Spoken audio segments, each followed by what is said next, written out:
I'm Catherine Pompilio with an episode of Chatter for April 24th, 2022. For today's episode, the team at Lawfare decided to cross-post this week's episode of Chatter, a podcast hosted by David Priest and Shane Harris that features in-depth discussions with fascinating people at the creative edges of national security. Today's Chatter episode is entitled Spy Satire with Alex Finley. In the episode, Priest and Harris sit down with Finley to discuss her career in the CIA's Directorate of Operations, her keen observation and analysis of Russian oligarchs' mega yachts, and her experience writing a series of spy satire novels. This is Chatter.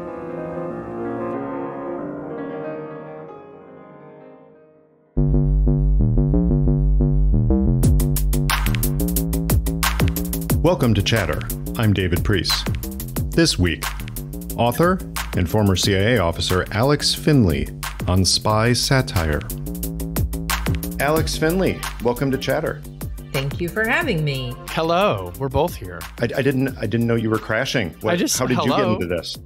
We set up a channel directly to Europe for Alex to come in. Did you fly to Europe so that you could join this?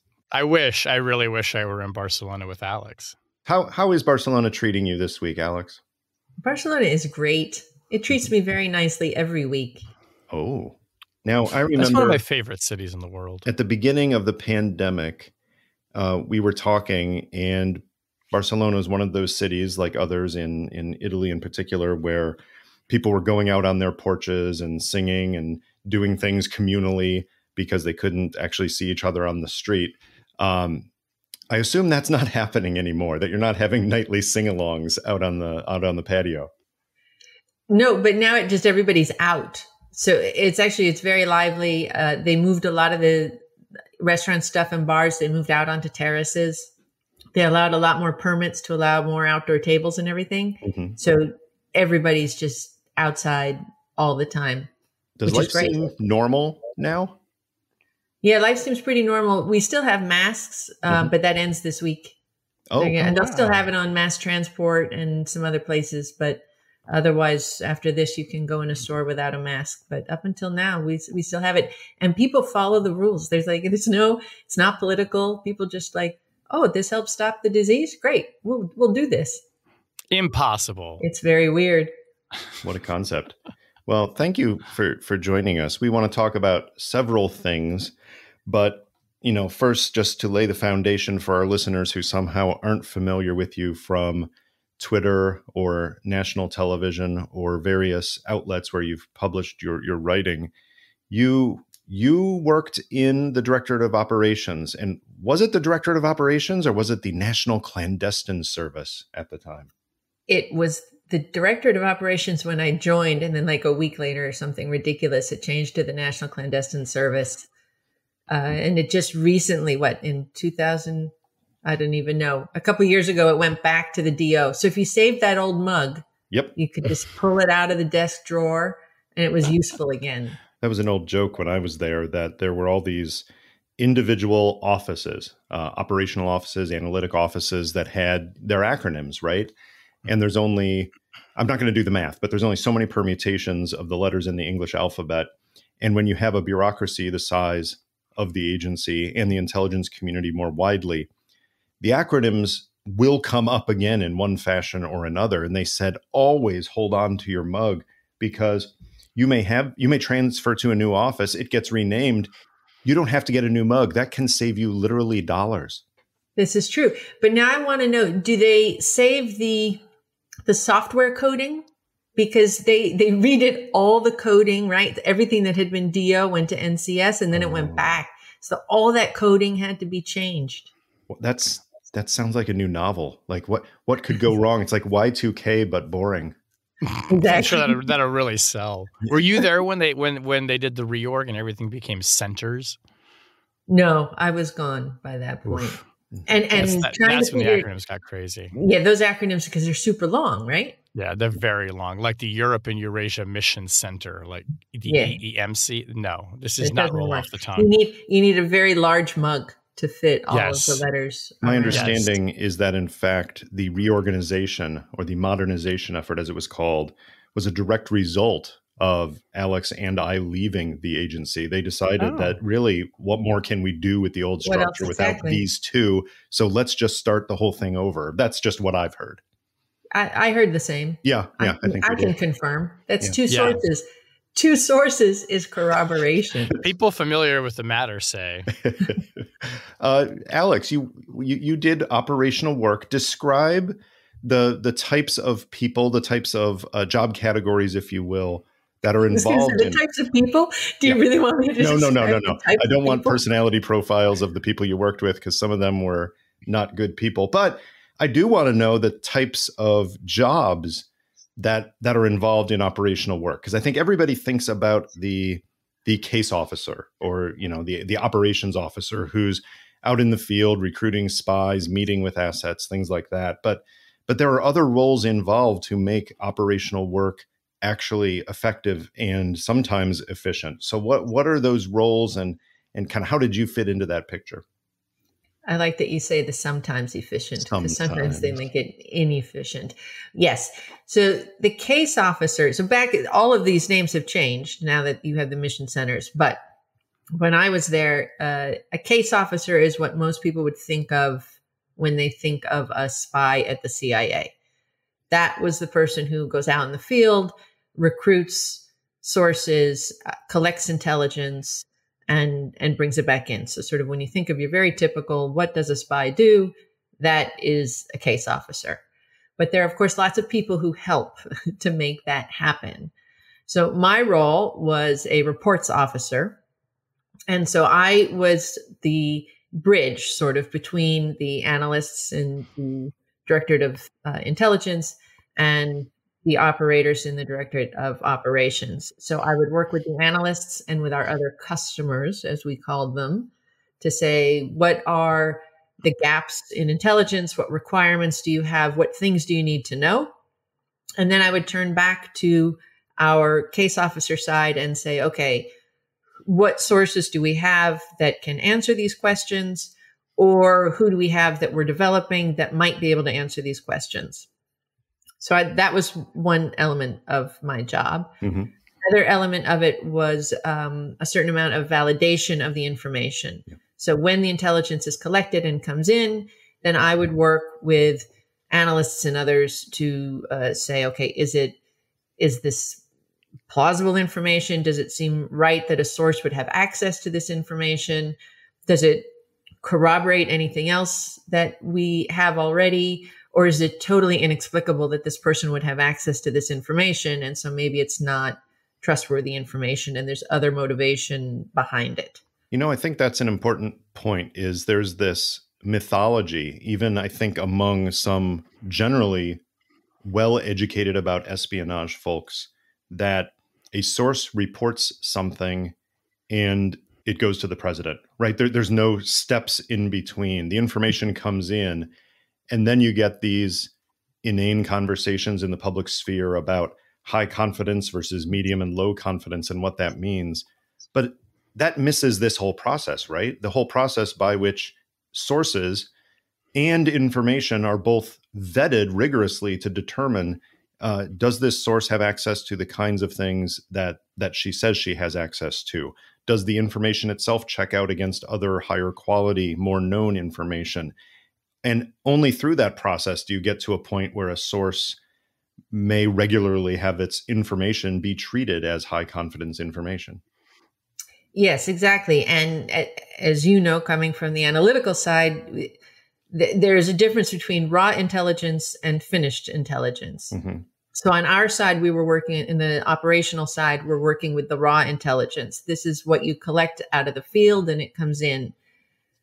But it may be a total lie. It may be totally made up. We don't know. Or maybe we think that we know, but we need to sort of figure that out. And so you're looking at the motivation of the source. And again, the access that source has to that information. Did they hear it firsthand, secondhand, thirdhand? Was it a rumor they picked up in a bar? What is it? Where does this information come from? But then it goes through this whole process, exactly as you said, to become finished intelligence, which is what the analysts do. And the analysts are putting it together with information that they're picking up from all other types of sources. It may be from open sources or from other agencies that collect intelligence, and they put it all together. So what reaches the policymakers is that finished intelligence. And the problems come when it's the raw intelligence that policymakers start to pick up on. And we now have examples, unfortunately, of that leading to some pretty bad policy decisions. I've made the analogy many times to a lot of intelligence officers that being a journalist and being an intelligence officer is in many ways the same job. And it's interesting, the process that you're describing is a function that in a newsroom, an editor has to play, where the reporters, who are kind of like the case officers, are bringing in all this stuff from sources, but the editor has to kind of sit atop the process and really kind of, push you on like, well, how did you hear it? And the reporters do that too. I mean, good reporters know to ask those questions, as I'm sure good case officers don't just like come rushing into the room being like, you'll never believe what I heard. But it's funny how in the analogy of, and David's like, of like when the policy, both ways. Yeah, right.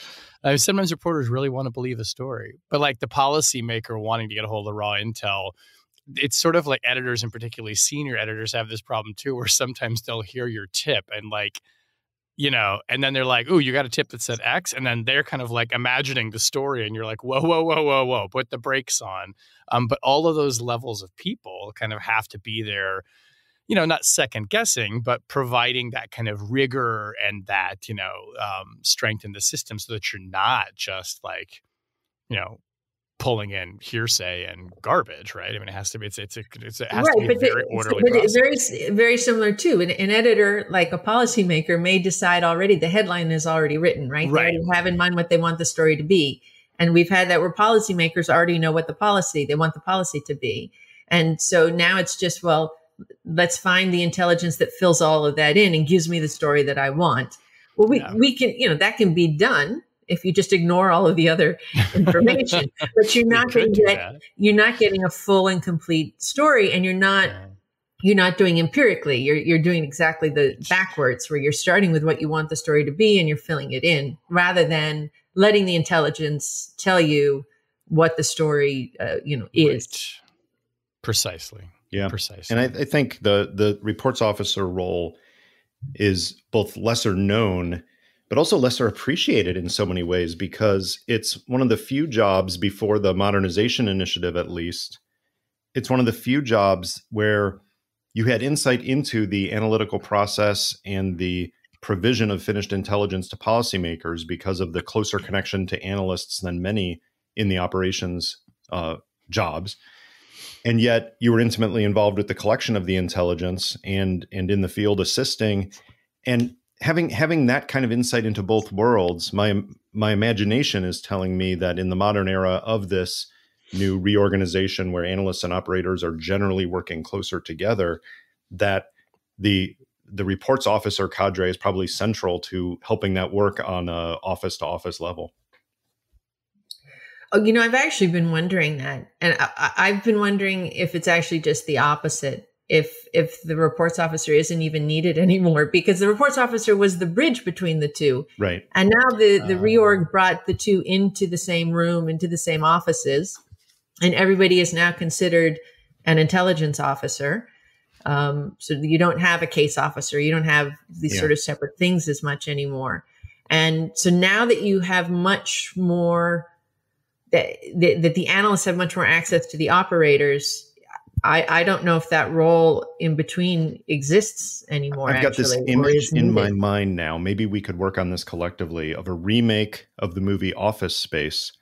And when the Bobs come in, the management consultants, and they ask, "So what is it you do?" Well, I carry these requests from the customers to the engineers, and they can't. Well, maybe just bear with me here.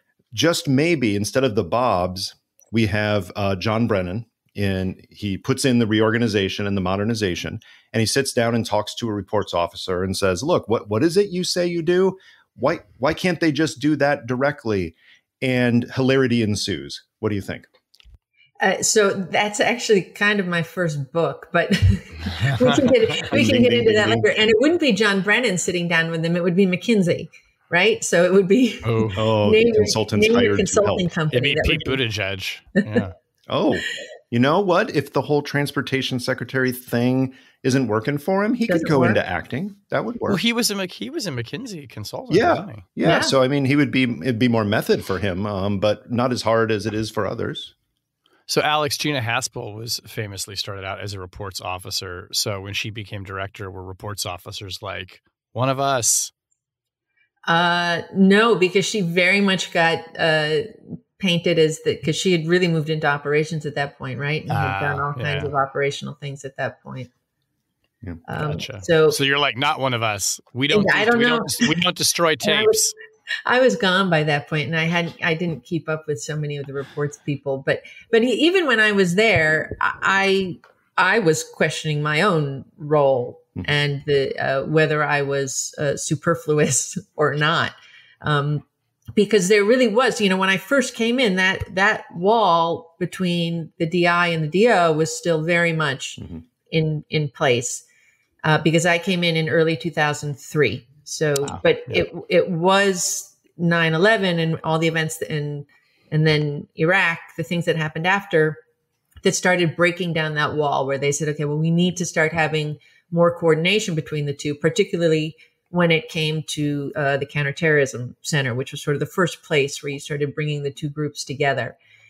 And so, as I was moving forward in my career, more and more we had the analysts and the operators talking directly. And I was just kind of, sitting in the room. I mean, I hope I had things to add, but once the analysts got access to operational information, there wasn't a whole lot of need, I don't think, for people in my role. So that's why I wonder now with the mission centers if that role even still exists. Yeah. There's still another divide that definitely still exists, though. I mean, we've talked about the analysis versus operations frame, but there's also the field versus headquarters frame. And you had the opportunity to serve both in the field and headquarters. We won't talk about specific locations, but in general, talk about the tension between headquarters and the field. And that will actually provide some fodder for your writing later. But even at the time when you were working, how did you feel being out in the field versus being in an office at headquarters? Everybody at headquarters loves everyone in the field, and everyone in the field loves everyone at headquarters. Now we know you didn't actually work there. No, there was when I was there. There was a very strange dynamic between headquarters and field, because the people in the field very much see themselves as being on the front line. They are the one taking the risks. They are running people who are running sources who are taking incredible risks. They need to move at the speed of those operations. And they feel like they're the ones who are out there really putting it on the line. And then they have to sort of ask permission from Washington to do things. Well, Washington, or the headquarters, feels like, well, we are the managers of all of this. We give you the money, and therefore, and we have legal. we have all of the legal people here telling us what you can and cannot do. So we're going to put reins on certain things that you're trying to do. And as even before Brennan's reorg, there were some changes. Like when the DO became the NCS, there were a number of changes internally that happened. And one of the things that we started to see in those years was a centralization of decision making. And so more and more, I think, under Director Hayden, decisions were being made much more back in Washington. And we used to joke and call it ops by committee. So you just had everybody in Washington had to sort of weigh in before a decision could be made and before somebody in the field could actually go and take an action. And it started to be a little bit too much. And then adding to this dynamic was after 2003, well, whatever year it was, but George Bush said, well, we need to increase the number of personnel at CIA. So there was a huge influx of young, brand new officers who came in. And so now you had all these extra people who wanted to participate. And so they sort of wrote themselves into the process of running the operations. So everybody, even if they only tangentially were related to any operation, they would find a reason that they needed to weigh in, because nobody wants to be superfluous. And so you had lines of people that now needed to coordinate on a cable or needed to, give their take on an operation before something could actually happen. And it got very frustrating. I think earlier, especially I would hear from officers who were there before all of this, when you were just kind of let loose in the field. The COS would make the decisions out in the field, and things moved a lot faster. And this, because you had sort of instant communications with headquarters and all of the rest, headquarters really felt, okay, we now have the right to sort of be involved in every detail of what you're doing. Just as a quotidian matter, there's a time difference. So what happens if you need an answer now and it's 3:00 in the morning in Langley? I mean, do you have to wake up the boss, or is somebody empowered to be the overnight mother in the Mother May I game? That depends. I mean, there are some situations where that is the case. There are certain alerts that you can put on a cable, for example, that would ring, somebody who's on call or something, so that immediate decisions can be made. Yeah. But this was more for sort of day-to-day running of operations. Yeah. And, even just, I would like to make a phone call. Okay, well, we're going to have to coordinate this among 32 people back at Washington before we give you permission to do that. Wow.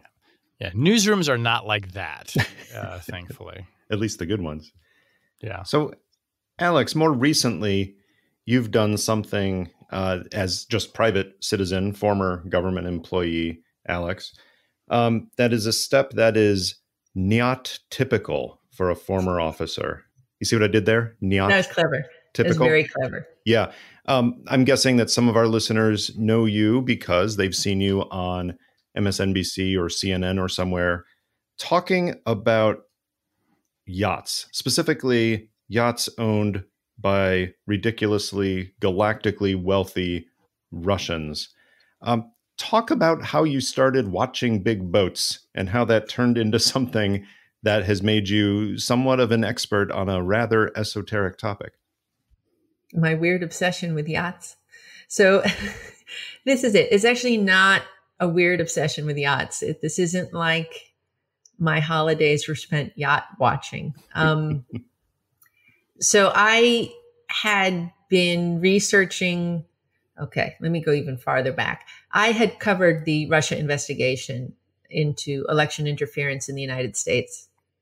And given my background as an intelligence officer and my former self as a journalist, I was very well positioned to sort of explain to a general audience why what the Russians were doing actually were intelligence operations, and why this was a national security issue and not a political issue. And as I covered that and learned more about what the Russians were doing and how it worked, I learned a lot about Russian influence operations. And I got really, really frustrated with the focus of it always being on the United States, at least within the American public debate. So I also learned a lot about what was going on in Europe, because the Russians were running very similar influence operations in Europe.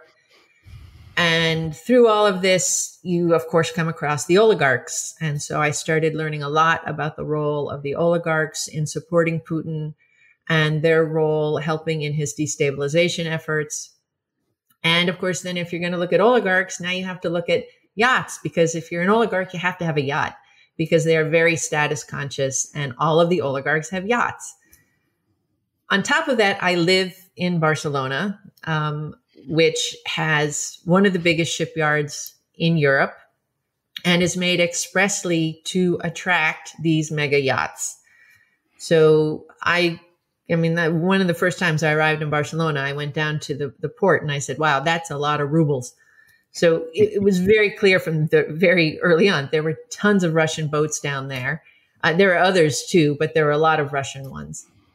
And so through all of this, I got to know the boats, I got to know the yachts, and I got to know the oligarchs, and I knew what their role was. And so I commented on Twitter. I was kind of shit posting about the yachts on Twitter. Mm-hmm. And as it became clear to me that this war was going to start, it also was clear to me that the logical next step would be sanctions on the oligarchs, because within sort of the national security and intelligence community, even among us formers, that was very clearly the next step in all of this. And so I started posting a little bit more about the yachts and where they are and who they belong to and where they were starting to move as this war began. And that was the birth of Yacht Watch. And I have to say, it has actually played into the public understanding of the international financial implications of a lot of the current crisis, because it's something that's tangible. It's not something that's reachable for the vast majority of human population, but it's something that is visible and fun and attractive to talk about, as opposed to different financial instruments run through offshore companies. That you lose most people that way. You don't lose people when you're talking about, this beautiful big ass yacht that has all kinds of crazy accoutrement, right? So you write in your new book about one of these yachts. It's a fictional one, but I think only barely. It has some of the things that you often see on some of these mega yachts, like jet skis, a sophisticated radar system, security lookouts, and things like that. But the amenities and the functions of this particular yacht are just excellent. You have a dance floor that actually was built on a gyroscope to maintain an even keel, even as the boat is moving.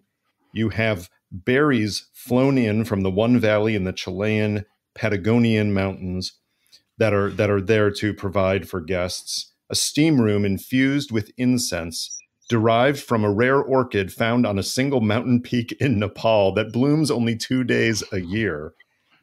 This sounds like you've actually been on one that had some of these, or you're actually fantasizing about the yacht you're going to build with your ill-gotten proceeds from this effort.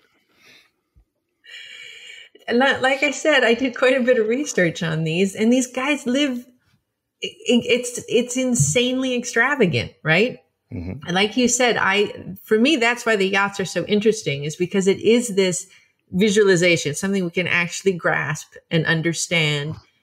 This is a $600 million piece of equipment. And this is only one yacht that this guy owns. So like you look at Roman Abramovich, he owns almost 2 billion euros worth of yachts. It's crazy. That's nuts. And this is just one guy, and it's just the yachts. And so in doing the research, there was looking at not just the technology of this machine itself, but the extravagance that goes into it, that you need the crew running it all the time, that you're out sitting in the middle of the Mediterranean, but you have prostitutes flown in, or you have caviar flown in. And this is why I picked very rare superfood from middle of nowhere Patagonia flown in, because what extravagant is too extravagant for any of these oligarchs? There's nothing. They have nothing but money, and it's insane. And so that's why I went with sort of the nutcase scenario on the boat. How much are they up on each other's yachtness? I mean, does Roman Abramovich keep up with what Barry's Oleg Deripaska is flying in and always trying to one up him? I mean, it seems to me like, as you said, this is a status symbol, and clearly this is, competition, and it's a measuring contest among the boys, as we might say.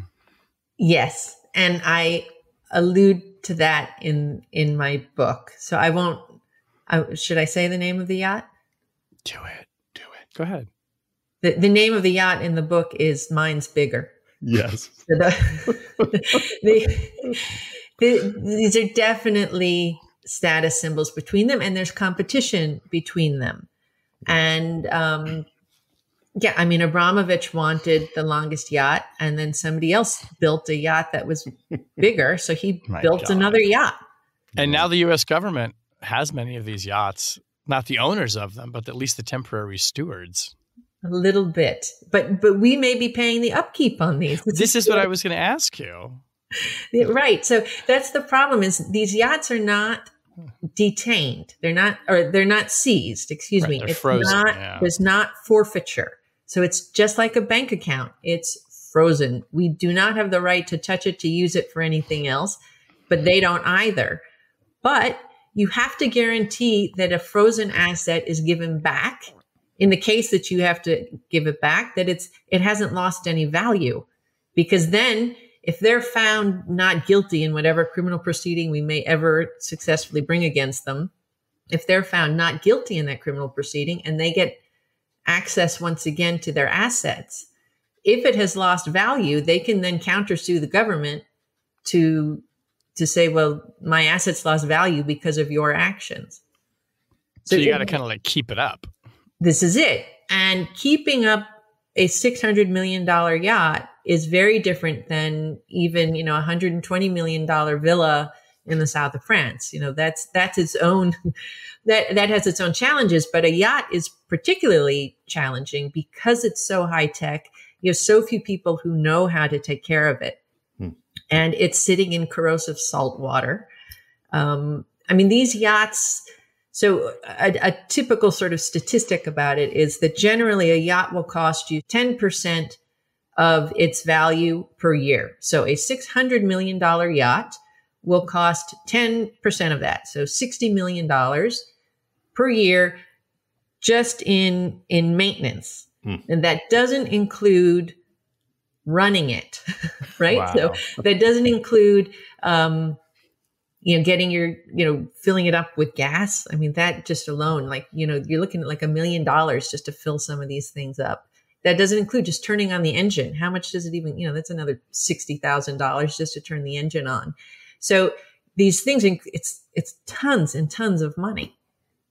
There's an old famous saying, I'm sure you've heard it, and maybe it's in the book, about boats, that the happiest day in a boat owner's life is, how does it, the happiest day is the day you buy the boat. The second happiest day is the day you sell it. The day you sell it. Yep. Because it's just a nonstop headache. It makes home ownership look, relatively easy by comparison. Well, in the case of your character's boat, the mine's bigger. He has to pay for the maintenance of the full-sized ice rink nestled in the lower levels of the yacht, as well as maintaining the stools in the bar, which are covered in beluga whale foreskin, the softest material on Earth. Is that true?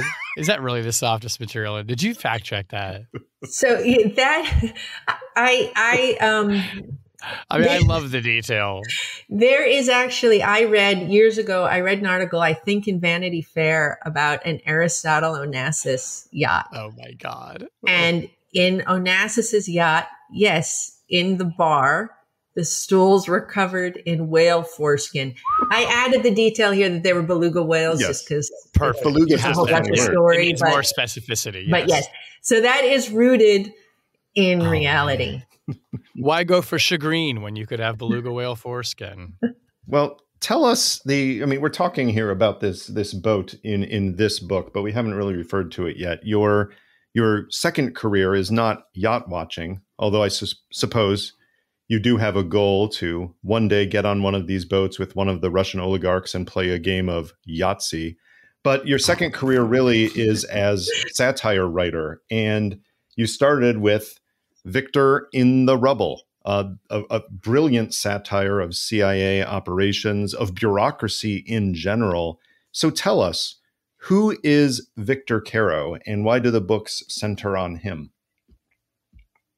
So Victor is a conglomeration of people that I met along the way. Some of his stories are my own experiences, and some of his stories came from other people's experiences and anecdotes that I picked up along the way. And I kind of rolled them all into one character and said, all right, let's let him loose in this new world, to sort of highlight the strange things that I wanted to highlight.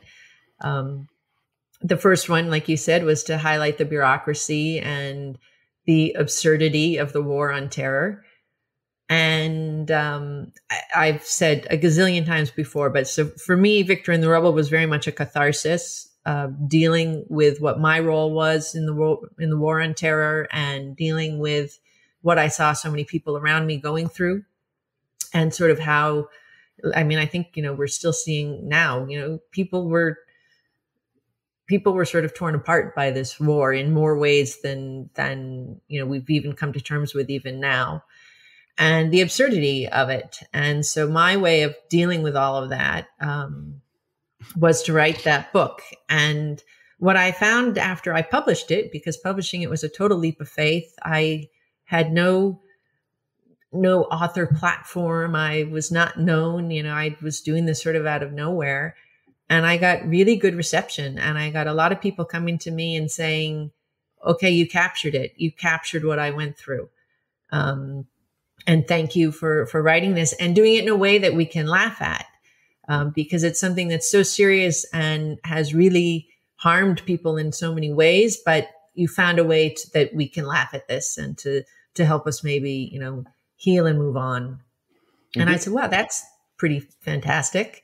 Good satire does that. It reveals the truth in sometimes an over the top way, like the stools on the yacht, but sometimes it was more like reading reality, right? That the amount of forms that need to be filled out in the right order to do something, you pointing that out by having the bad guys, the terrorists, have a similar bureaucracy, and just how ridiculous it seemed to have that.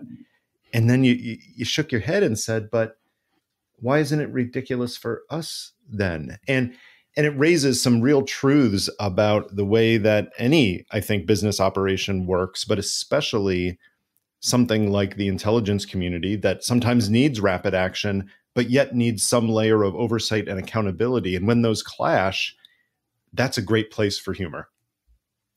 Yeah, exactly. And I've had people just from other sort of large organizations and large corporations come and say, yeah, we have very similar issues, here too. It's just that what we were dealing with in the agency was, it's not profit, right? In the end, it's not, well, does a company lose money or make money? It was much more serious. And none of us joined the agency to make money. Obviously, I am not buying my yacht with a government pension or anything like that. But it was for the mission. And so to find yourself in this place where the mission doesn't always make sense. Like you're convinced of the values of your country and you're convinced of this mission that you're waking up for every day. But sometimes the day to day just doesn't make any sense. And that's it. Satire was my way of sort of getting through that, I guess. Had you always wanted to be a novelist? Yes, I was always a writer, actually. My mom actually has a photo of me at like 2 holding a pencil, and she's like, here's you editing your first book. I was always a writer. I was a journalist before I joined the agency, but I always did also creative writing. And so it was always there. And that was sort of a part of me that I stuck in a box, actually, for the years that I was working for the agency, because that creativity just often doesn't fit in that world. And of course, you can't share a lot of what you do. So it took me some time after I left to say, okay, how do I process these things that I want to tell, but to be able to tell it in a way that I'm allowed to tell it and without giving away any secrets? I don't know. I mean, part of me now wants to go back in and read the operational reports that you worked on to see whether you were sneaking in your fictional aspirations, right? Maybe you're responsible for intelligence failures yet to come. Could be. And we did sometimes have competitions in the office, like, who could fit a certain word, like There'd be a word of the day that we would all learn that day, and who could fit it into a cable. I like it. Yeah, I think my favorite was, and I won't say whether this was me or a colleague, but someone in an office received a dare to work the word kumquat into a final intelligence product. And you had to find something that was worth writing about that was about the size of a kumquat, because that's usually the way that you could get something snuck in is through a comparison, right? Right. So you talk about a device, or you talk about something that was roughly the size of a kumquat, because let's face it, kumquat is one of the funniest words in the English language. So that one was And a so success. did you or your colleague succeed?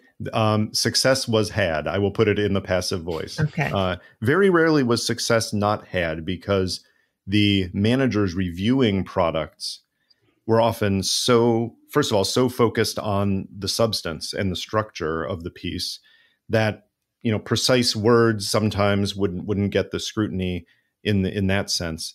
But secondly, there are so many layers of review that even if it got put out, you might be able to sneak it back in at a subsequent layer of review. So I'm not going to say that this was every product. I'm not going to say that this was every day, but you're right. This was a frequent game that was played to see how could you still keep the message exactly the same, but sneak in that word that somebody just happened to mention today, like beluga whale. Yeah, sure. One might say beluga whale foreskin. The first book. Sorry, go ahead. The first book, Victor in the Rubble. Rubble is a reference to Rubbleistan, which is your country in which this takes place, so that you don't find yourself banned from any Middle Eastern or African countries. But that next you took Victor to the jungle in the book Victor in the Jungle. Tell us about the basis for his adventure there. So Victor in the Jungle, Victor has his family with him this time, and he goes on an adventure in South America, and he has to take on a populist dictator who is being funded by narco traffickers. Sounds very serious. That also ripped from the headlines. I took some real life scenarios of some countries and situations in South America and kind of mixed them all together. But definitely got some inspiration from Hugo Chavez and Nicolas Maduro, for example. Mm-hmm. But that one, after dealing with sort of the whiplash and crises that we had all dealt with in the War on Terror, I decided Victor in the Jungle was a great time to talk about the fun of working in the agency. And so it's much more about the adventure and how much fun you can have if you really have a great team together, because there are those moments when you have all the right people in the right place and everything just magically falls into place and great things happen. And it's super fun and it's super fulfilling. And I said, okay, so I kind of trashed the agency a little bit in the first book. So maybe this one will be to show, look, there actually are really great things about it and things that I really loved about it. And I wouldn't give up those adventures that I had. The other part of Victor in the Jungle is that, like I said, he has his family. Mm-hmm. And so part of what I wanted to highlight was that the families actually very much play a role when intelligence officers go overseas, not just intelligence officers, foreign service officers, any of our sort of U.S. government employees who go overseas, because they give up careers. You have kids growing up in strange places, sometimes living in compounds where, you're in an unsafe place and the kid just goes from one compound to another compound. But everybody sort of has to play a role in order for it to work.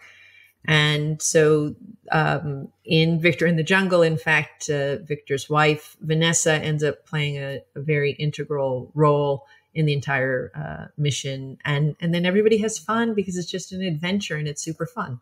And you carry that family theme forward in your brand new book, Victor in Trouble, which is just out. I won't give away any secrets, but the family plays a key role here too. But the subject, if your first book was a satire, but with a bit of surreal nightmare in it, involving the bureaucracy. The second one was a satire, but was more of a buddy comedy in some ways. How would you describe this third book and why you chose to write it? So the third book is a satire of Russian influence operations. So it came out of everything that we were discussing before, the Russian interference in the elections in the US and Russian influence operations across Europe. So it derived from all of this research that I had done on Russian election interference and Russian influence operations.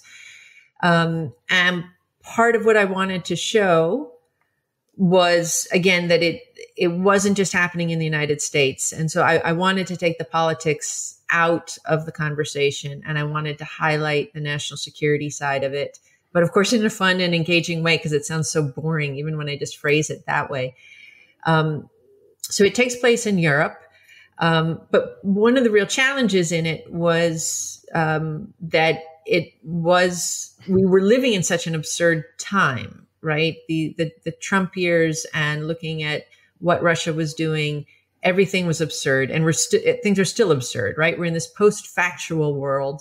We have disinformation campaigns being run by foreign intelligence operatives, but also by government politicians or by super PACs, or this playing with the information space. And so what was so challenging in writing this book was that when I did satire, it was hard to tell if it was too absurd or too real. And because we were living already in such absurdity. That was a hard one for me reading it, because there are elements of it, like some of the elements of the yacht itself, that obviously were over the top satire, but a whole lot of the Russian interference stuff, it read a little bit at times like you were just describing reality, and you weren't. What could you do to make it more absurd? And of course, there are cases where you did, that I won't give away, that had me laughing out loud. But for the most part, this was a more challenging book in that way than the others, because you had to try to top reality. Yeah, it was really hard. And I went through several iterations, and all of my poor beta readers who read so many really, really bad drafts before I hit what I think is, what I hope is a good book. It was very difficult. And I had to keep myself planted in reality. I had to keep coming back and saying to myself, okay, these are the parts that I know are true. And so now how can I play with it? And what are the places where I can make satire? And so I do a lot of poking fun at the Russians. So the Russian intelligence officers get made fun of. The Russian president that I have made up, he gets made fun of. But I don't think there is anything in the book that does not stem from something real. Mm-hmm. I think almost everything in the book comes from a real scenario, something that really actually happened, that we know happened, but then I play and twist it a little bit just to fit in with the story. But these influence operations are really strange. I mean, these are people going straight up against trying to buy our politicians, assassinating people in the middle of very large European cities, and poisoning people, and a Russian president with a cult of personality around him, and an American president with his own cult of personality around him, who is taking it out on the intelligence officers below him, who are trying to tell him the truth of what's happening. And so all of this is a scenario that we know. And so the question was, how do I put this into a story that is going to be entertaining, but is going to highlight this issue, which I want to highlight, which is this isn't about the American president. This isn't about what's any politics that are happening in the United States. This is about national security. And in order to see that, we need to see that this is happening in other countries too. And let's put the focus back on Russia and look at what Russia is doing and why this is dangerous to all of us. When you started writing, spy novels, and tell me if you don't think of them as spy novels, because that's a genre. And obviously there's kind of, there are dominant examples in the genre that loom very large, whether it's like, John le Carré or Charles McCarthy. Did you have a genre in mind that you were aiming for, or did you try to resist doing something that, mimicked or kind of echoed other spy novels? Or did you just say, I'm just doing satire and it just happens to be about intelligence officers? No, I knew I wanted to do satire, but I also knew that I wanted to write about the world of intelligence and get sort of, these sort of messages, I guess, that I have through. But I never thought, or even now think of myself sort of as like a spy thriller writer, like Le Carré or a Tom Clancy or something like that, because it is satire. Right. But the idea behind it is to highlight a truth. And it's part of why John Le Carré is a separate issue, because he does a decent job. But so many spy writers and spy movies and all of these things, this isn't the real world. Like it's fun and it's entertaining and we can get into it for different reasons, but that wasn't what I wanted to do. I wanted to sort of explain, what is this really like on the inside? And even though it's satire, I've had plenty of people come to me who are from the inside and who know and have said to me, this is actually more real than many other things that I've read or seen. And that's sometimes disappointing to people on the outside, because they want us to all be Jason Bourne or James Bond or something like that. But in reality, we have families, we sit at desks, we have bureaucracy, we have to fill things out, we have offsites with team building. There's all kinds of just real human beings in these organizations who do these things, and they're not infallible. And there is bureaucracy, but it's people getting up every day and sort of doing the best that they can, even when things are going against them. There's a really good Charles McCarry book called The Mirnick Dossier, which it is ostensibly, it is a book kind of about an intelligence operation, but the entire thing is told through documents. So the conceit is that this dossier has been presented to an intelligence oversight committee as a way of helping them understand, by reading memos and cables and reports from case officers and transcripts, how an intelligence operation unfolds.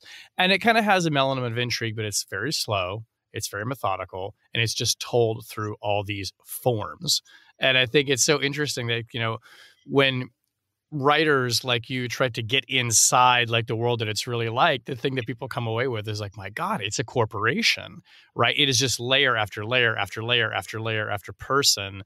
But there is intrigue embedded within that, right? It's just that there's a whole lot of this other stuff that goes on that I think actually makes it far more relatable for the average person, even if it's often less exciting, because what they want is to see, Jason Bourne, rappelling off the skyscraper and, barging through a window. It's true. And I did not know that example that you just gave, but the very first, when I first started writing Victor in the Rubble, it mostly consisted of cables, actually. I was trying to tell the story back and forth with cables between different stations and headquarters. And then somebody was like, nobody wants to read cables all day. Like, let's give them a little bit more. And I realized, this isn't the right way to approach this. But it was not the best. I like McCarry. This is not his best executed book, but it's interesting. I want to ask another question on this before we move on. Well, first of all, I just want to note for people interested in this, if you want to know all those stories about members of the U.S. Congress traveling to Moscow and not knowing what they were doing while there, you will want to read Victor in Trouble, because there are some very enlightening scenes, I should say, about exactly what was happening. But without giving anything away, there is the end of an arc for Victor in this book in one way. And I'm wondering whether you think you're done writing about him, whether his story is done in your mind, or if you have other ideas in mind that would also involve this character that people have grown to love. Look, even James Bond came back from retirement at one point, but three is good, and I love Victor. He's a great character. I agree. But I've actually started writing my fourth novel, which is not a Victor novel. It has different characters in it, but as they say never. Oh. So, look, if there's some reason for Victor Kara to come back, I would have absolutely no problem. Well, I, for one, would love to see the Victor movie trilogy come out, because some of the scenes in these books jump off the page, and I'm finding myself visualizing them and thinking that the physical comedy that could be told with this visually would be wonderful. And I would love to see some enterprising Hollywood production company pick these up and run with it, which of course raises the question. I would love to see that too. Yeah, I think you would. I understand you could make at least $5 this way. Something like that. That's nice. Just a picture on the back of a yacht. That's all I'm asking for. That's right. Who would play Victor Caro? Who is your Hollywood actor or enterprising Washington Post reporter who would play this stunning character? You know, I haven't been asked that now in a while because the first time I played that was with the first book. And so I think everybody I had in mind has probably aged out. Oh. I don't know. I don't know anymore who I would have play him. Who was your first idea? Now that you say that, I didn't remember. We used to throw names around at the dinner table. But it has to be somebody who can pull off being European. Victor actually was born and raised in Italy. So he has an accent in English. And now I think of people, but I don't know their names now that we say that. But I don't remember. He played the guy who played that guy who was in that one. What about Alessandro Nivola? What? Who's that? Alessandro Nivola. He was in The Many Saints of Newark. I didn't see that one. He is, he's American. He is about 48 now, I want to say. It's about the right. But I bet, he could probably do Italian. It wouldn't surprise me. He's married to Emily Mortimer. Oh, okay. If that helps. Yeah. And his father was Pietro Nivola, who worked at Brookings. How about that? It's a small world after all. I'm thinking at the time of your first book, everybody gravitated towards Leonardo DiCaprio. That was the easy choice. But I don't think that works for Victor as he's evolved. So I think we're going to have to go with somebody else. We'll keep working on it. And in the meantime, we'll talk about some spy movies that do exist already, because we wanted to take the opportunity of having you here to talk through some spy satire that we've seen on the big screen. So we'll put it to you to start. When you think of spy satire that's been done by Hollywood, what stands out to you as something that you find both incredibly entertaining, but also makes you think something interesting about the espionage field? Well, I think for me, the two that jump first for me are The Interview and Team America, both of which are totally ridiculous, but also very funny. The Interview is interesting because it became the target of its own intelligence operation. So it's fun on several levels, I think. And then Team America, just because for me it was this realization that you could do satire and you could make fun of America, and you could make fun of war, and it could be very funny. And so for me, Team America was sort of one of these moments like, okay, that's what I want to do. Yeah, I totally agree with you on that. I didn't love The Interview as a movie. I was covering very deeply the Sony hack by North Korea in response to The Interview, which of course is a movie about interviewing. Is it Kim Jong? They tried to interview Kim Jong-un, right? Yeah. Yeah. And Kim Jong-il is the villain in Team America. But I'm with you on Team America as like, I have this idea that the first two great post 9/11 films are Team America and The Dark Knight, the second Christopher Nolan Batman film, in which the Joker is just obviously a symbol of chaos and terrorism and whatever, and surveillance of a population is a huge theme in The Dark Knight, that kind of thing. But I think you're right. I mean, the satire of it was. It's relentlessly ribbing America and the idea of, it's the theme song is America, fuck yeah, of course. And these guys are just causing more damage than the terrorists sometimes. This is but they're so earnest and good natured about it. Exactly. The opening scene where they go and they basically just destroy Paris. Right? And it doesn't even occur to them that the French don't love them. And the pictures on all of the Parisians' face, like, oh my God, what just happened here? I'll say it was fantastic. The Dark Knight did not make me laugh. But Team funny. America is the last movie I can remember, and maybe the only movie where I have literally fallen out of my seat in the theater. I was laughing so hard. I went with a colleague of mine from the agency, and we went to see it. And I don't remember that there was any drinking involved. I don't think so. I think it was simply, it was so over the top that by the time it got to the vomit scene, we could not remain in our seats. We were thrashing in laughter so much that I literally ended up on the floor. And that's not a good thing in most movie theaters, but I still have a positive memory of it because it was so joyful in its absurdity.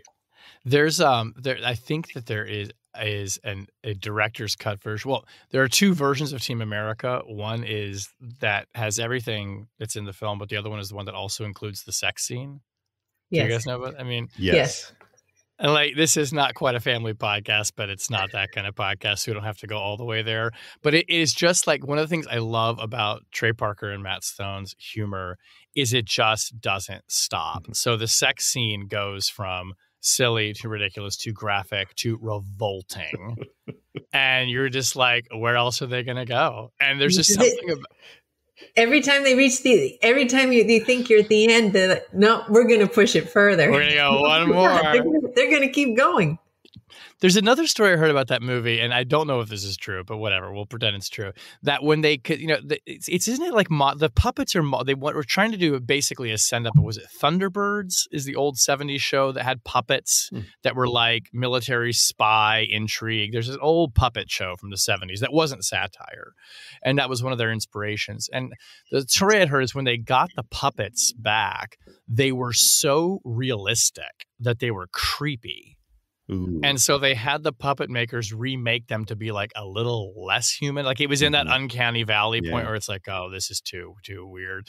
But the puppets are half the fun of it. It's hilarious. There's these ridiculous puppets that you couldn't, have weird expressions and strange movements. You couldn't do it live action because that was that was part of the, well, first of all, you couldn't, I think, for ethical and legal reasons. But I think that was part of what made it work is you got over that absurdity cliff and then you could get to the reality. But there was really, in my memory, nothing else quite like it. I mean, my early exposure to spy satire were probably like everybody else's, which is, James Bond. Some of the movies more explicitly than others are satire, but I grew up and the James Bond movies that were coming out were Roger Moore movies, and he was clearly winking at the camera while he was doing this, and the writing and many of them helped him here. But it wasn't, I guess that was still seen as a legitimate franchise and people still treated it as, oh, this is a real action movie. So it wasn't until Spies Like Us came out that I really identify, oh, this is what a true send up of intelligence really looks like. And that movie I just think is a fascinating slice of the Cold War, of intelligence, of the Saturday Night Live feeling to it. It was just wonderful. And correct me if I'm wrong, but in that movie, which of course is Dan Aykroyd and Chevy Chase, is Chevy Chase working in the CIA already, or is he at the State Department? But he's working in an office and he's a total fuck up and just like it's a bureaucracy, and he's taking a test to get into like either the CIA or into some elite status. And of course, he cheats wildly on the test, and that's how they isolate him as this. I'm pretty sure he's State Department, and he's this diplomatic family. That's my memory. That's it. Right. But they both cheat, right? And to me, that was such a Dan Aykroyd helps scene. him. Yeah, he falls into Dan Aykroyd's the goody goody, but he gets pulled in by Chevy Chase as the bad influence. Yeah, but in a way, it's a very funny scene because they're using like their own sort of spy gadgets to be able to cheat. Yep. Yeah, he has like the fake arm and he has the answers rolled up and he's like, he's pulling it out. Yeah, and he pulls it out of his mouth at one point. He pulls out like a paper tape that has the answers. And he keeps like going to Dan Aykroyd going like trying to get him to give him the answer. And interesting. And then the proctor in the test who like pushes a button and the cameras come on. The proctor in that test, Frank Oz. The voice of one of the Muppets voices, the voice of Fozzie the Bear and Miss Piggy and others. It's Frank Oz. And one of the things I love about the movie is with all of the over-the-top scenes, there's still some elements of what later I learned were actually useful spy tricks. Like when they get to Afghanistan and they have their contacts pick them up, and they're wearing the polo shirts and the sweaters tied over their necks. And suddenly Dan Aykroyd's character, sees the watch on one of the contacts and immediately gets Chevy Chase out of the car, says, "These guys are not our legitimate contacts. That was a Russian wristwatch." And he has this obsession with wristwatches. He's memorized every watch ever made, but it was the power of observation that got me. Is he just he knew enough to look, and that set them, of course, on a different path in Afghanistan. So even in all the absurdity, there were some true elements of observation there. And the nuclear panic. I mean, the plot of the movie, centers around nuclear weapons, and Star Wars is kind of a theme in this. But I mean, this is where the movie ultimately builds to, without giving too much away, is this moment where they think World War III is about to start. And I mean, I remember it must have come out in 85, 86, probably. So of course it's at this, fever pitch period of heightened anxiety and real existential fear in the Cold War. I mean, the day after had only come out in 83. I mean, people were openly contemplating global annihilation through an exchange between the Americans and the Soviets. So it has this underlying theme in the movie that is actually, deadly serious. But of course, it's all satire. It was 1985. So it's right at that time, picking up on that, that feeling, right, from 82 to 85, that heightened, war scare ideas. We didn't know about Able Archer and all those things at the time. But War Games had come out. Yeah. You had a sling of those. Red Dawn was in that rough time frame as well. So you had a lot of that going on. But I think Spies Like Us, I mean, obviously it's in the title, so you couldn't miss the fact that it was supposed to be more about intelligence than some of these. But this is before the movies like, Austin Powers series and others had come out. So you didn't really have a lot of spy comedy, or if you did, they were just laughably bad and just about assassinations gone wrong. And they also did, cover, right? You learn the limits of cover in Spies Like Us. If you got to immediately change in what your story is and you can't back it up, everybody's just calling each other doctor.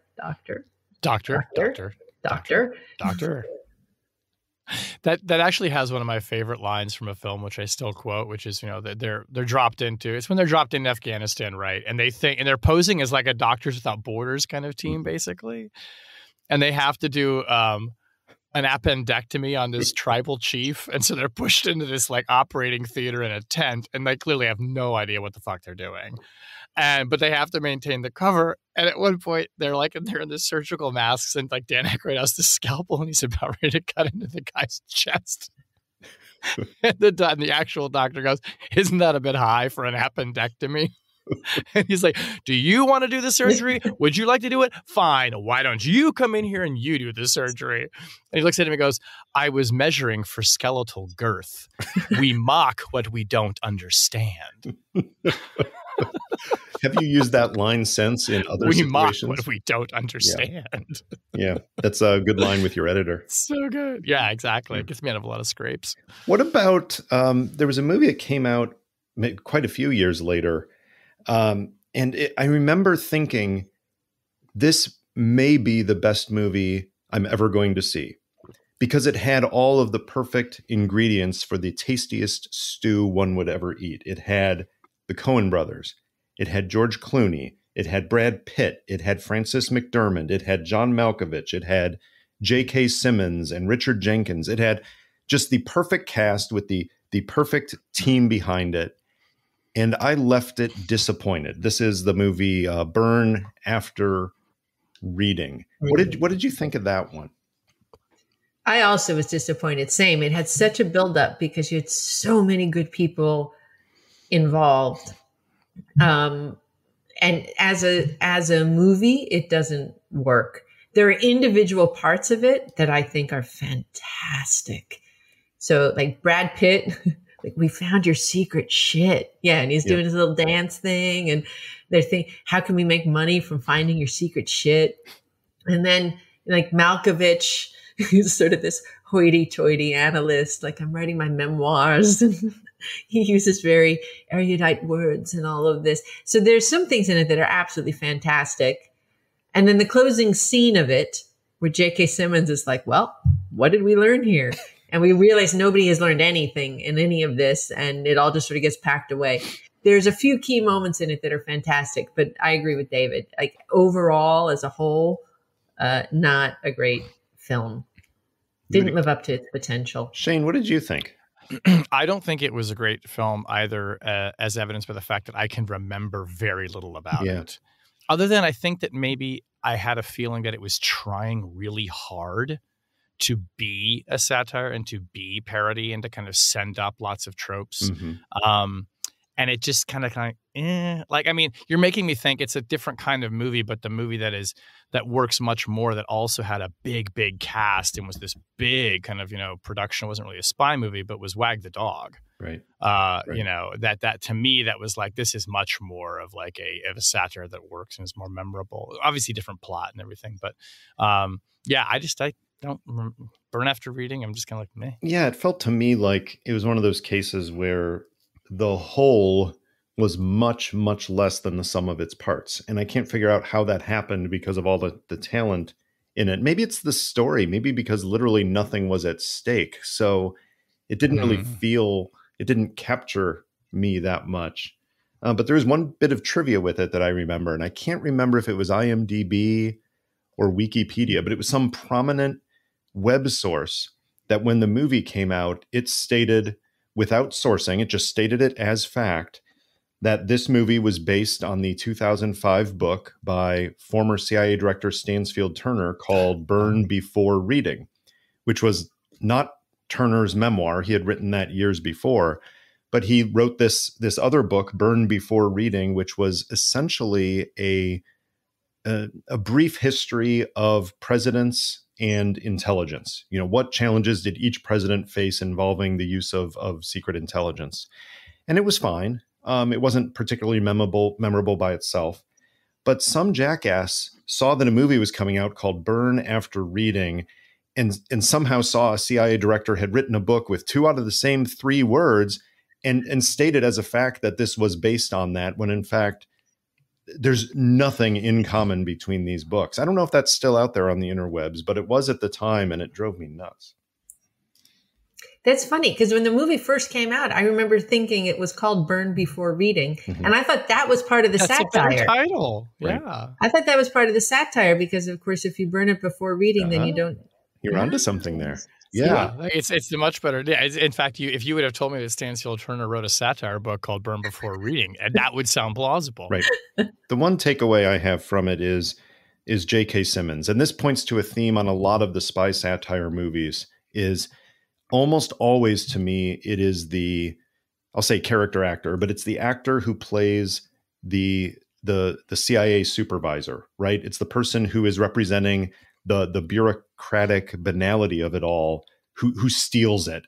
And it's not the over-the-top performances, but it's the person who takes the briefing or gives the briefing in such a deadpan way that steals it. And I remember thinking that was probably the best role in the whole movie, just as we see in some others where the bureaucracy is the funniest part.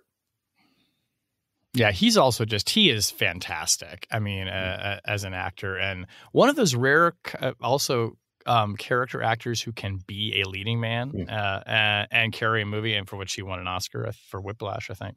But I feel like spy movies in general just so well lend themselves to comedic actors and to character actors. And like, I'm thinking also like Philip Seymour Hoffman, who can do both as well. But remember him in Charlie Wilson's War, where he plays Gus. I'm going to get his last name wrong, Greek last name. But, he like throws a chair through a window at one point. And it's just, they're just great because they're these just, they're just like these kind of like amalgams of different personality traits. And like, you can see that guy in the office or that guy out in the field, and he can be the voice of reason, or he can be the wild card. And I think that really good spy fiction always kind of has a character like that, that's just a bit off. And it is more of a character than, the kind of unflappable Bond who is just always in control, because it's just, I mean, so much of these kinds of operations, I mean, you try to keep them in control, but anything could go wrong. I think the character actor can help channel that too. A different angle on that, and Alex, I'd be curious to get your view of this series, was the Austin Powers series, because in the Austin Powers series, you had everything Shane just talked about in the main character. As the series developed, Dr. Evil, I think, became much more of an interesting character and got more of the humor right. But especially in the first movie, it was Austin Powers was the center. He was the over-the-top character. He was playing everything. What did you think of those movies? They're super fun. Yeah. First of all, the dance sequences are always fantastic in the Austin Powers movies. The opening one in the very first Austin Powers, it's a fantastic little dance sequence. I think they're fun. I mean, by the third one, it's a little bit too much, I guess, but they do keep finding new things to make fun of. But yeah, Dr. Evil is a fun character too, and he gets even more over the top, and they bring in all of his, but it's also making fun of Hollywood spies, right? So it's satire on several levels, because he makes fun of different cultures, he makes fun of different time periods in history, and then he also makes fun of just the industry itself and how they make James Bond type films and the Avenger films and those types of things. And it gets away with something too, which is, because the plot is that he's been reanimated after having been been cryogenically freezed for like 30 years or whatever. So he's in the modern day, and he still thinks it's the 60s. So of course he's just horribly misogynistic, and he's, I think it's probably where most Americans learned the phrase shagging. And so he can send up all of the ways in which these early spy films are just pretty terrible to women in the way they treat women. And at the same time, we can laugh at it too. So it works on lots of levels where you can be like, those jokes are kind of funny, even though that's not nice. So it works pretty nicely. I'm trying to remember, who is the woman who plays opposite him in the, I'm going to look it up real quick. Elizabeth Hurley? Hurley. Yeah, she's great in it. She's great. And has this moment where, where of course he's talking about some other woman who he shagged. He's like, oh yeah, baby, I shagged her rotten. And she's hurt. I mean, she's hurt that he's such a dog. And in any of the early James Bond movies, all the women just kind of just accept if that's the way he is. Mm-hmm. And I liked it in this one. She was like, you're an asshole. Yeah. One of the movies that I only recently saw, I didn't see it when it came out, but my wife and I watched it and thought it was almost the perfect movie. And we weren't prepared for that, because there have been many movies, and here's the general conceit for this type of spy satire, where you take somebody who is not a spy and you pair them with someone who is, or you put them in kind of like Spies Like Us, similar to that. And I'm thinking movies like the horribly named Central Intelligence with The Rock and Kevin Hart, and they go on adventures and funny things happen, but generally they don't work for me. And then we saw Spy with Melissa McCarthy, and we absolutely adored it. Not only because it is the only movie of all these we've discussed that has used the word chatter within the first 8 or 10 minutes of the movie. Twice it used the word chatter. So that was a good thing. But overall, just as a well-constructed movie that builds and does have character development, even at a ridiculous level, I think it worked. So, Alex, have you seen Spy? I have seen Spy, and it is a very funny movie. So it's funny as a whole. Just as you said, the story itself is very funny. It's funny that it has incredible one-liners. So it has these one-liners that you'll be pulling out for the next few years in random conversation. Yep. And then the characters are funny, and each character is developed in such a funny way. So I'll get to Melissa McCarthy in a minute, but the Jason Statham character, who is sort of the badass, case officer guy out in the field, and he does all of the cool badass James Bond type shit, but it's ridiculous amounts of things. And when he says it in his very Jason Statham way of doing it, and it's just hilarious. And they're very funny things, outrageous things that he has experienced, but it's absolutely hilarious. And then she is great. She is, like you said, so she's this back office person, but who clearly is very competent in her work. Jude Law is the suave face of an operation. And in the end, Melissa McCarthy ends up going out and she becomes in the field the spy, and she's really good at it. No, it's very funny. And the bad guy, the Rose, what's her name? Yeah. Rose Byrne. Yeah. She's a very good villain, dressed like a slutty mermaid trainer. Slutty dolphin trainer. That's the line they use in the movie, right? That's not an Alex original, although it sounds like no. That's what they call her in the movie.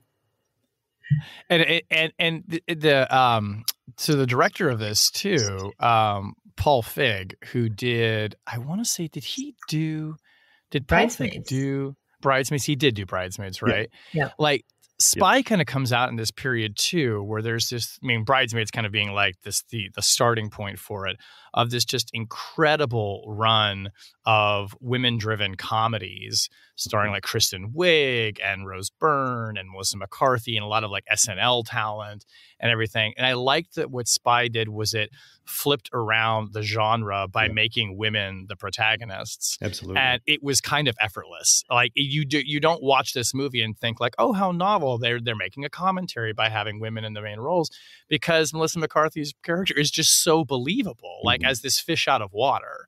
And so it's kind of like this wonderful thing that it does. It's like a little bit subversive, where it's playing with the gender role, but it's not doing it in a way where that is the point of the movie. Yeah, and I thought that was just really smart. The only prominent men are the cartoon characters, the cardboard cutouts, right? The Jude Law character and the Jason Statham. Well, they're all character. kind of cartoonish. Yeah, but yeah. I don't think they don't really have any agency, if you will, because you have Melissa McCarthy, but then you have her best friend who ends up becoming her support officer. Yes, that's right. That's right. You have obviously Rose Byrne as the antagonist, but then I found one of the best characters in there, similar to the J.K. Simmons role, was Allison Janney, who from The West Wing. Janney. And she plays that bureaucrat, that manager who plays it straight and runs the meetings. And I did see the track of some of the outtakes from the movie. And so many of the best lines, whether it was that string, Alex, you referred to of Jason Statham with just ridiculous scenario after another that he says he's been through for his bona fides as a good operations officer. But even the lines that Allison Janney has in one of the scenes, those are being fed to her at the moment ad lib by the director. And that shows that a lot more of this movie than we thought wasn't scripted, or if it was, they simply threw out the lines and then told the actor in that moment while they were rolling, here's what you're going to say. And so many of them were so over the top that even these actors lose their shit when they hear the line and can't get it out of their mouth the first 2 or 3 times, because it's literally some of the funniest prose I've heard in one of these movies. Yeah. And Melissa McCarthy being like a great improv actor. Never on SNL. I mean, she wasn't in SNL, but she had I can't remember if she was one of the Groundlings or not. I should ask the Google if she was in the Groundlings. She may have been. Yeah, in fact, she was. She is an alum of the Groundlings, which of course is an improv and sketch troupe. But there are the way that movie is put together. You're right, and you can see it in the outtakes. It's kind of brilliant, and it's just such a testament to how good all the actors were. And to your point, Alex, about like lines that stick with you. Like there's like one is like where they're in Rose Byrne's private jet, and she's talking about how Melissa McCarthy reminds her of her mother and a sad Bulgarian clown. She's like, I like you. It's the Bulgarian clown. Bulgarian clown in you. That's one. And then another one is when she's ordering wine in the restaurant, and it kind of like in Spies Like Us, where she's the fish out of water and she has to pretend that she knows what she's ordering. And she's like, I'd like something crisp with the grit of a hummus. And she's like, what's this wine here on the front? And he's like, that's the name of the restaurant, ma'am. Like, well, why don't you bring me something that I don't know about, like a delicious wine? We should use that next time we go out to dinner. Go to the thing of, how they were feeding them the lines and improv and stuff. But sometimes that's where the best comedy comes from. Yeah. Is when you just start running through things and you stop censoring yourself. Right. Yes. And when you just say, okay, I'm just going to let it all go and none of this matters, and we'll edit whatever out and we'll use what actually works. But when you censor yourself, you do kind of, mute down sometimes what might come out. Whereas when you just said, okay, just run with it and go, and something will come out that we'll be able to use, you often get really golden nuggets. It's also it's a good indication of the director being in the moment, because there probably was a good script, right? That there probably were good lines there, but after seeing the chemistry between the actors, coming up with this just batshit crazy line and just feeding it and saying, run with it, because and honestly, it was some of the best lines in the movie that I found myself just really being impressed that they could pull that off, finding out that those were often the ones that were fed in that way. So yeah, I became even more of a fan of his after that. And Bridesmaids kind of like, famously was like they were all off the chain. Yep. And just sort of saying outrageous things, the physical comedy, the grotesque humor. And again, though, like movies that like men could do, like, the Hangover films are sort of like that, but it was just like, ooh, it's ladies doing this now. And the novelty of that, like in Bridesmaid, wears off in like 2 minutes. And then you're just like, no, this is just brilliant comedy. And I think that is like, that's a lot of credit to Paul Feig and the actors who are in that. And yeah, I love Spy. It is to go back to The Interview, which was one of the first movies we discussed. There's a line in there from James Franco where he says, "You can't say that. It's the 21st century. Women are smart now." I love it. James Franco may not be too smart, but Brilliant. Well, Alex, I want to say thank you for being generous with your time, talking with us about everything from yachts to books to real CIA to satire CIA movies. We appreciate it. We have one other thing we need to do, though, because on Chatter, we end our interviews by pulling out a question from the Chatter box, which has a random question for you to answer. We don't know what it will be, but we will require that you answer it because that's just what we do. It's like a polygraph. Let's see what it has for you. Please don't hook me up to any wires while you ask me. No. It's not that kind. Although that gives us a good idea, Shane. Let's talk to the Goat Rodeo studio about their electrical system and what it can handle. Yeah, we're going to have a really good time booking guests with that. Oh, good point. Okay. Chatterbox question. Join Chatter for a live polygraph. How could that go wrong? Followed by electrocution. Oh, wow. This is topical. Who played the best James Bond? There you go. And that's a randomly drawn question.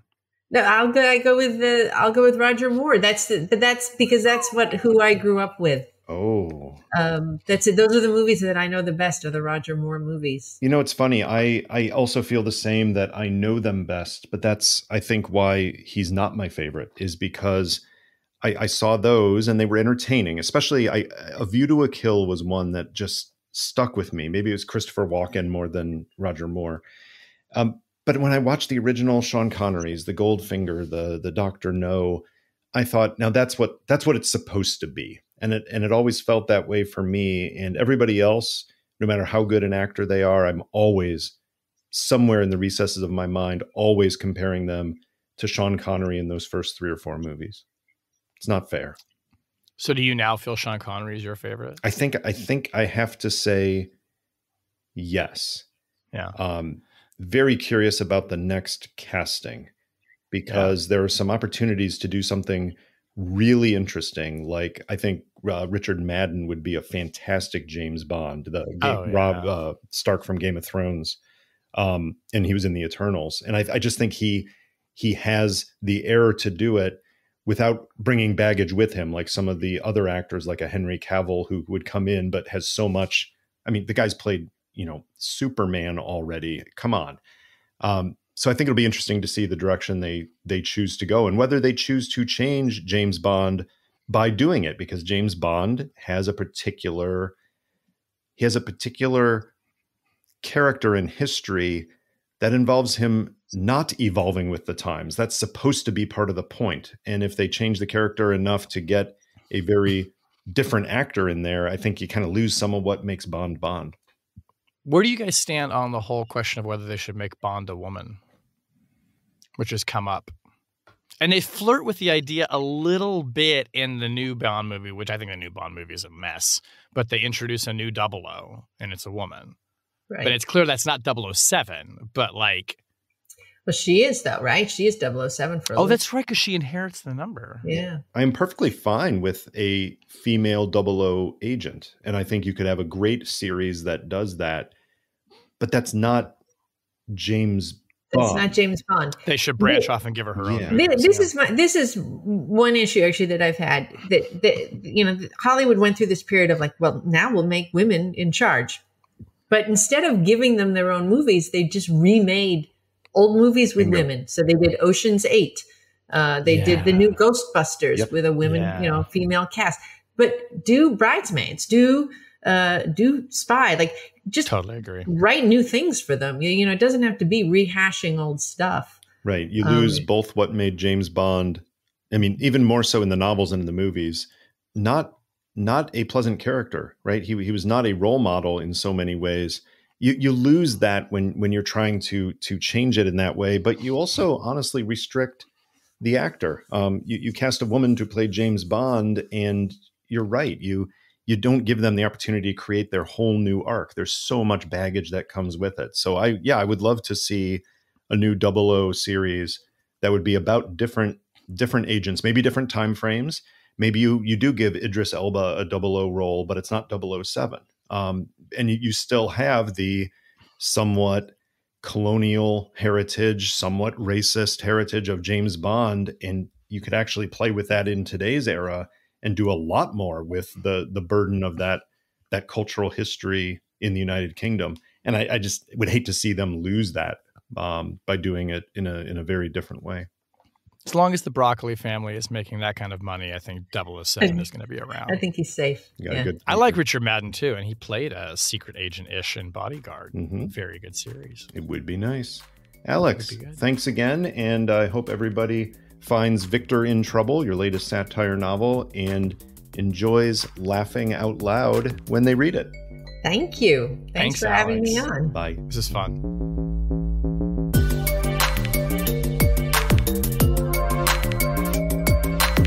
That was Chatter, a production of Lawfare and Goat Rodeo.